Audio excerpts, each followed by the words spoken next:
It's me Aswathy from GTV. എല്ലാ എപ്പിസോഡുകളിലും ഉള്ളതുപോലെ ഇന്നും ഒരു അതുല്യനായ കലാപ്രതിഭയുമായിട്ടാണ് GTV നിങ്ങൾക്ക് മുന്നിലേക്ക് എത്തിയിരിക്കുന്നത്. നമുക്ക് ആളാരാണെന്നൊന്ന് പരിചയപ്പെട്ടാലോ? സത്യൻ കലിച്ചാമ്പൊതി. നമസ്കാരം സർ. നമസ്കാരം. സർ, മുന്നേ നമ്മുടെ ചാനലിൽ GTVയിൽ വന്നിട്ടുണ്ട് നമ്മുടെ കൈതവ് എന്ന് പറയുന്ന ഒരു ഷോർട്ട് ഫിലിമിന്റെ പ്രൊമോഷന്റെ ഭാഗമായിട്ട്. പക്ഷെ അന്ന് നമുക്ക് പേഴ്സണൽ ആയിട്ടുള്ള കാര്യങ്ങളൊന്നും ചോദിച്ചറിയാനായിട്ട് പറ്റിയിട്ടില്ല.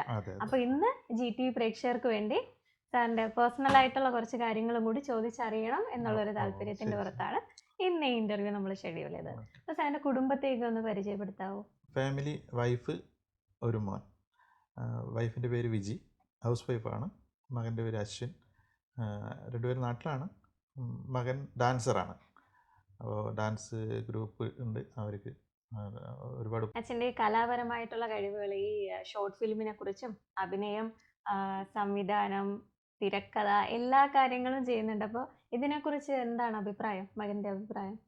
അവരെല്ലാവരും സപ്പോർട്ടാണ്. ഫാമിലിയിൽ നിന്ന് വൈഫായാലും മോനായാലും നല്ല സപ്പോർട്ടാണ്. കൈതവ ഷോർട്ട് ഫിലിമിന്റെ പ്രൊമോഷന് വേണ്ടിയിട്ടാണ് സാർ അന്ന് വന്നത്. അതിനുശേഷം കൈതവത്തിന് അവാർഡൊക്കെ കിട്ടിയെന്നൊക്കെ അറിഞ്ഞു. അപ്പോൾ അതിന്റെ വിശേഷങ്ങളൊക്കെ ഒന്ന് പങ്കുവയ്ക്കോ? കൈതവ ഷോർട്ട് ഫിലിം നമ്മൾ ഇവിടെ ഷാർജ തിയേറ്ററിൽ റിലീസ് ചെയ്തിരുന്നു. നല്ല അഭിപ്രായമാണ് കിട്ടിയിരുന്നത്. പിന്നെ അതിനുശേഷം യൂട്യൂബിൽ റിലീസ് ചെയ്തു. യൂട്യൂബിൽ 100K മുകളിൽ വ്യൂവേഴ്സ് ആയിട്ടുണ്ട്. നല്ല വ്യൂവേഴ്സ് കിട്ടിയിട്ടില്ല. നല്ല അഭിപ്രായമായിരുന്നു. നല്ല കമൻ്റ് ആയാലും എല്ലാവരും നല്ലപോലെ ചെയ്തിട്ടുണ്ട്. അപ്പോൾ അതിനുശേഷം നമ്മളിപ്പോൾ ഫെസ്റ്റിവലിന് ആപ്ലിക്കേഷൻ കൊടുത്തത്. അപ്പോൾ അതിൽ മികച്ച അവയർനെസ് ഫിലിമായിട്ടാണ് കൈതവൻ തിരഞ്ഞെടുത്തത്. എല്ലാവരെയും ഒന്ന് ചിന്തിപ്പിക്കുന്ന ഒരു ഷോർട്ട് ഫിലിം ആയിരുന്നു. തീർച്ചയായിട്ടും എല്ലാവരും പറഞ്ഞിരുന്നു നല്ല അഭിപ്രായം. ഓക്കെ. അപ്പോൾ ഇപ്പോൾ സാറിന്റെ നാട് എവിടെയാണ്? നാട് കാസർഗോഡാണ്. കാസർഗോഡ് മടിക്കൈ പഞ്ചായത്തിൽ കാലിച്ചാമ്പതി എന്ന സ്ഥലത്ത്. സ്ലാങ്ങിന്റെ ഒരു മനസ്സിലാവുന്നത് എല്ലാവർക്കും ഒരു പ്രത്യേക ശൈലി കാണുമല്ലോ. എല്ലാവരുടെ നാടിൻ്റെതായിട്ടുള്ള തനതായിട്ടുള്ള ഒരു ശൈലി, ഒരു സ്ലാങ് കാണും. അത് എപ്പോഴെങ്കിലും തിരക്കഥയൊക്കെ എഴുതുമ്പോൾ അല്ലെങ്കിൽ ഒരു സ്റ്റോറി പ്രിപ്പയർ ചെയ്യുമ്പോൾ അതിൽ ഉൾപ്പെടുത്താൻ ശ്രമിച്ചിട്ടുണ്ടോ? ഞാൻ എഴുതുമ്പോൾ അങ്ങനെ തന്നെ എഴുതി വെക്കല്, നമ്മളെ ശൈലിയിൽ തന്നെ എഴുതി വെക്കല്.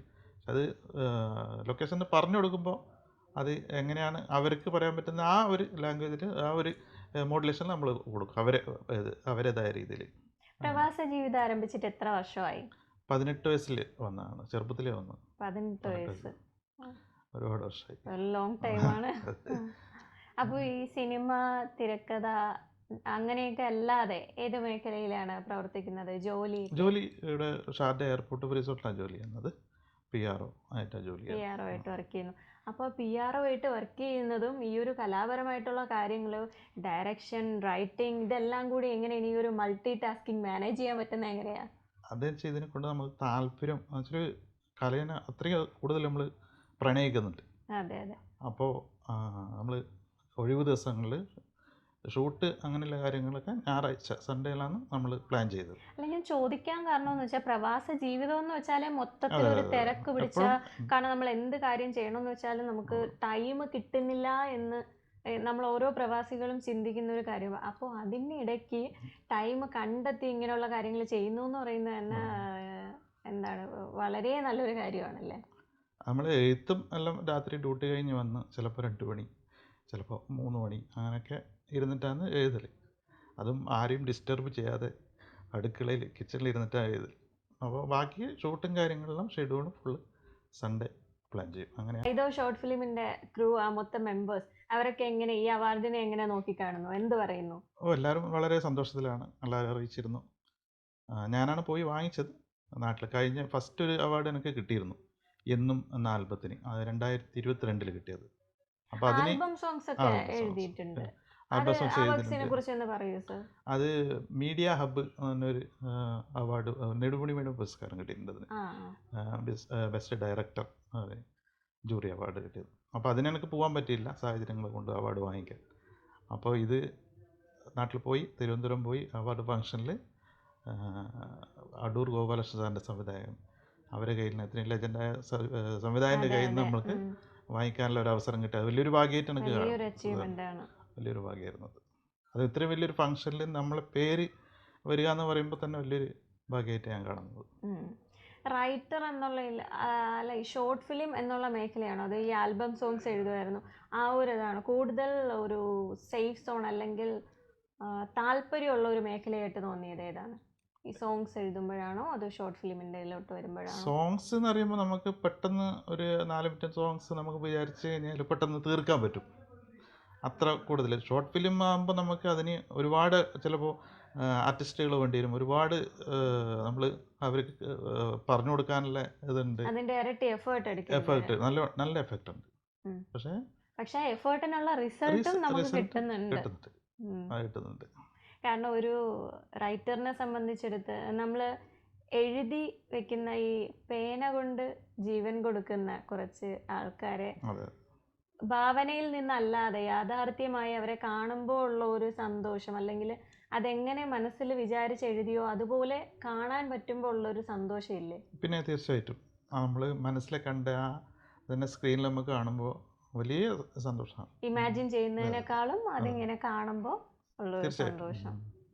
ഏറ്റവും ഇഷ്ടപ്പെട്ട അല്ലെങ്കിൽ ഇപ്പോഴും മനസ്സിൽ തങ്ങി നിൽക്കുന്ന ഒരു സെറ്റ് ഒരു ലൊക്കേഷൻ ഏതാണ്? ഏത് വർക്കിൻ്റെയാണ്? ലൊക്കേഷൻ രണ്ടും നല്ല മൂന്നല്ല, എൻ്റെ കൂടുതൽ മറ്റേ ആൽബങ്ങളും അതൊക്കെ ഉണ്ട്. എന്നാലും മറക്കാനാവാത്ത അനുഭവങ്ങൾ തന്ന അല്ലെങ്കിൽ ഓർമ്മകൾ തന്ന ഒരു ലൊക്കേഷൻ? ഓർമ്മകൾ തന്നെ നമുക്ക് ഇവിടുത്തെ നമ്മളെ കൈതവത്തിൻ്റെയാണ്. കൈതവത്തിന്റെ ഒരു ഇൻസിഡന്റ് ഒന്ന് പറയാനായിട്ട് പറ്റുമോ? കൈതവത്തിൽ നമ്മൾ ലാസ്റ്റ് ഡേ പാക്കപ്പ് വിളിക്കുന്ന നല്ലൊരു സന്തോഷമുള്ള മുഹൂർത്തമായിരുന്നു അത്.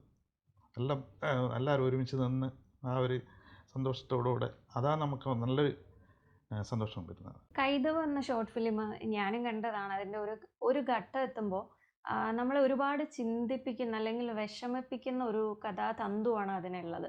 അത് എഴുതുമ്പോൾ മനസ്സിൽ ഏതെങ്കിലും ഒരു റിയൽ ഇൻസിഡൻറ്റ് അല്ലെങ്കിൽ അതിൻ്റെ ഒരു എന്താണ് ആ ഒരു കഥ വരാനുള്ള ഒരു കാരണം? അതെങ്ങനെയാണ് അത് ചിന്തിച്ചെടുത്തത് ആ ഒരു സ്റ്റോറി? കൈതവം എഴുതുന്ന സമയത്ത് റിയൽ സ്റ്റോറി അല്ല ഞാൻ ചെയ്തത്. അത് ഇപ്പോഴത്തെ കാലഘട്ടത്തിൻ്റെ ഒരു കഥയാണ്. നടക്കാൻ സാധ്യതയുള്ള നടന്നിട്ടുണ്ട്. അത് ന്യൂസിലൊക്കെ ഞാൻ ഒരുപാട് കേട്ടിട്ടുണ്ട്. ഒരുപാട് ന്യൂസിലൊക്കെ ഇങ്ങനെ സംഭവങ്ങൾ ഒരുപാട് കുട്ടികൾ പെട്ടുപോകുന്നുണ്ട്. അറിയാതെ ഒരുപാട് കുട്ടികൾ പെട്ടുപോകുന്നുണ്ട്. അപ്പോൾ അതാണ് അതിൽ ഞാൻ കാണിച്ചത്. അങ്ങനെയുള്ള സ്റ്റോറിയാണത്. അപ്കമിങ് ആയിട്ടുള്ള വർക്ക്സ് ഏതൊക്കെയാണ് വരുന്നത്? ഇപ്പോൾ ഞാൻ നാട്ടിൽ പോയിരുന്നു. നാട്ടിൽ പോയിട്ട് ഇപ്പോൾ 1 മാസമായില്ല. അപ്പോൾ അവാർഡ് വാങ്ങാൻ പോയി. അതിന് വെക്കേഷൻ പോയി വന്നു. അപ്പോൾ വെക്കേഷൻ പോയ സമയത്ത് മുന്നേ മനസ്സിലൊരു കഥയുണ്ട് എടുക്കണമെന്നല്ലേ. അത് റിയൽ സ്റ്റോറിയാണ്. അത് നമ്മൾ വീട്ടിൻ്റെ അടുത്തുള്ള ഒരു ചേട്ടൻ്റെ കഥയാണ്. അപ്പോൾ ഇതുവരെ ചെയ്തിട്ടുള്ളത് എൻറ്റയർലി ഡിഫറെൻ്റ് ആയിട്ടുള്ള അത് മൂവിൻ്റെ പ്ലാനിങ് തന്നെ ചെയ്തത്. കമേഴ്ഷ്യൽ മൂവിൻ്റെ പ്ലാനിങ് തന്നെ ഉള്ളത്. അപ്പോൾ അതിന് പ്രൊഡ്യൂസറെ നോക്കിക്കൊണ്ടിട്ട് സ്ക്രിപ്റ്റ് എഴുതാൻ തുടങ്ങി. അപ്പോൾ റിയൽ സ്റ്റോറി ആയതുകൊണ്ട് നമുക്ക് അവരെ ചേട്ടൻ്റെ കഥയാണ് അവരെ സമ്മതപത്രം വാങ്ങിക്കേണ്ടതുണ്ട്. അപ്പോൾ അതൊക്കെ വാങ്ങിച്ചു വന്നു. അതിനുശേഷമാണ് ഞാൻ എഴുതാൻ തുടങ്ങിയിട്ടുള്ളത്. അപ്പോൾ ബിഗ് സ്ക്രീനിലേക്ക് കാലെടുത്ത് വെക്കുകയാണ്. എന്താണ് പറയാനുള്ളത്? ഇതൊരു അച്ചീവ്മെന്റ് തന്നെയല്ലേ? നമ്മൾ നിന്നൊരു ഫിലിം ബിഗ് സ്ക്രീൻ എന്ന് പറയുന്നതേ ഒരു എന്താണ് ദൈവത്തിന്റെ അനുഗ്രഹം ഉണ്ടെങ്കിൽ മാത്രമേ നമ്മൾ അതിലേക്ക് എത്തൂ. അതുപോലെ തന്നെ പ്രേക്ഷകരുടെ സപ്പോർട്ട്, കുടുംബത്തിൽ നിന്നുള്ള സപ്പോർട്ട്, ഇതൊക്കെ ഉണ്ടെങ്കിലേ നമുക്ക് അങ്ങോട്ട് എത്താൻ പറ്റുള്ളൂ. അപ്പൊ ആ ഒരു അച്ചീവ്മെന്റിൽ എത്തി നിൽക്കുമ്പോൾ എന്താണ് പറയാനുള്ളത്? ഇതൊരു സ്വപ്നമാണ്, മുന്നേയുള്ളൊരു സ്വപ്നമാണ്. അപ്പോൾ അതിന് എല്ലാവരുടെ സപ്പോർട്ടും കൂടി വേണം ഇനി. അപ്പോൾ ദൈവത്തിൻ്റെയും എല്ലാം സഹായം ഒത്തു വന്നാൽ നമുക്ക് തീർച്ചയായും ചെയ്യാൻ പറ്റും. കാരണം ഈ ഒരു എൻ്റെ ലൈഫിൽ നോക്കും, പ്രവാസ ജീവിതം തുടങ്ങിയിട്ട് ആ തുടങ്ങുന്ന ടൈമിലും ഇന്ന് എത്തി നിൽക്കുന്നത് എവിടെയാണ് എന്ന് ചിന്തിക്കുമ്പോഴും അത് മനസ്സിലാവും. ദൈവത്തിൻ്റെ ആ ഒരു സ്വാധീനം നമ്മളിലുണ്ട് എന്നുള്ളത് എപ്പോഴും മനസ്സിലാവുന്ന ഒരു കാര്യമാണല്ലേ. എപ്പോഴെങ്കിലും മാനസികമായിട്ട് അത്രയും തളർന്നു പോയിട്ടുള്ള സാഹചര്യങ്ങൾ ഉണ്ടായിട്ടുണ്ടോ ലൈഫിൽ? ഒരുപാട് ഉണ്ടായിട്ടുണ്ട്. കലാപരമായിട്ട് ഈ ഒരു ഫീൽഡിലോ? കലാപരമായിട്ടും കുറേ അനുഭവങ്ങൾ നേരിട്ടിട്ടുണ്ട്. പക്ഷെ അതെല്ലാം നമ്മൾ അങ്ങനെ തന്നെ മനസ്സിൽ വെച്ച് നമുക്കൊന്നും ചെയ്യാൻ പറ്റില്ല. അപ്പോൾ അതിനൊക്കെ ഓവർകം ചെയ്ത് അങ്ങനെ വന്നു. ഒരുപാട് വിഷമിക്കുന്ന കാര്യങ്ങളൊക്കെ ഉണ്ടായിട്ടുണ്ട്. ജിത്തു ജോസഫ് സാറിൻ്റെ ഒരു ഫിലിമിൽ ആക്ട് ചെയ്യാനായിട്ടുള്ള ഒരു സിറ്റുവേഷൻ കിട്ടി, ഒരു ഭാഗ്യം കിട്ടി എന്നറിഞ്ഞു. എന്താണ് അതിൻ്റെ കാര്യങ്ങൾ? അത് വലിയൊരു ഭാഗ്യമായിട്ടാണ് കാണുന്നത് ഞാൻ. ഇത്രയും ലെജൻഡ് സംവിധായകൻ്റെ കൂടെ നമുക്ക് ഒരു ദിവസം ചേർന്ന് നിൽക്കാൻ പറ്റി. ചെറിയൊരു സീനിൽ അഭിനയിക്കാൻ പറ്റി. എനിക്ക് ഏറ്റവും നന്ദി പറയാനുള്ളത് കൈതവത്തിൻ്റെ നമ്മളെ ക്യാമറാമാൻ നൗഷു ബുമാസ്. അവൻ ഷൂട്ടിൻ്റെ തലേന്ന് എന്നെ വിളിച്ച് പറഞ്ഞു, സെറ്റ് നാളെ ഒന്ന് ചെറിയൊരു ഷൂട്ടുണ്ട് വരണം. അപ്പോൾ അവൻ എന്നോടൊന്നും പറഞ്ഞില്ല. ആസിഫ് അലിൻ്റെ പടമാണ്, ചെറിയൊരു ഭാഗം ഇവിടെ നിന്ന് ചെയ്യുന്നുണ്ട്, നിങ്ങൾ വരണം എന്താണെന്ന് പറഞ്ഞ് ഞാൻ പോയി. രാവിലെ അവിടെ എത്തി, സെറ്റിലെത്തി. നൗഷുവിൻ്റെ അടുത്ത് ജിത്തു ജോസഫ് സാറ്, ഞാൻ കണ്ട് ഞെട്ടിപ്പോയി. പിന്നെ അതിൽ എനിക്ക് ജിത്തു സാറിൻ്റെ കൂടെ നിൽക്കുമ്പോൾ തന്നെ എനിക്ക് വലിയൊരു ഭാഗ്യം ഉണ്ടായെന്ന് വെച്ചാൽ, സാറിനെ പോയി പരിചയപ്പെട്ടു, നമ്മൾ ചെയ്യുന്ന വർക്കിനെ കുറിച്ച് പറഞ്ഞു. അപ്പോൾ സാറിനെ എന്നോട് ചോദിച്ചു, സത്യ നിങ്ങൾക്കൊക്കെ എങ്ങനെയാണ് ഇവിടുന്ന് സമയം കിട്ടുന്നത്, എങ്ങനെയാണ് ചെയ്യുന്നത്? അപ്പോൾ ഞാൻ പറഞ്ഞു, ജോലി ഇല്ലാത്ത സമയത്ത് ആ സാറെല്ലാം ചെയ്യുന്നത്, ഷെഡ്യൂളെല്ലാം ഞായറാഴ്ച സൺഡേ മാറ്റി വെക്കും.